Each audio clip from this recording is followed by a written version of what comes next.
క్రీస్తునందున్న ప్రియులకు ప్రేమతో వందనాలు తెలియజేయుచున్నాను.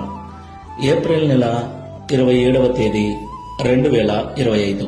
ఈరోజు దావీదు గారి ద్వారా దేవుడు మనకు చేస్తున్న వాగ్దానం ఏమిటనగా, కీర్తన గ్రంథము 36వ కీర్తన 8వ చరణం. నీ మందిరము యొక్క సమృద్ధి వలన వారు సంతృప్తి నొందుచున్నారు. ఆమేన్. నా ప్రియమైన సహోదరి సహోదరులారా, దేవుని యొక్క మందిరములో ఆశీర్వాదం దాగి ఉంది.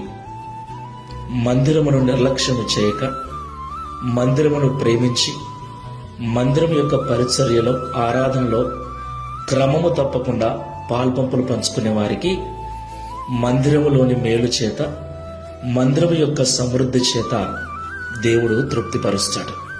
దేవునికి మహిమ కలుగును గాక.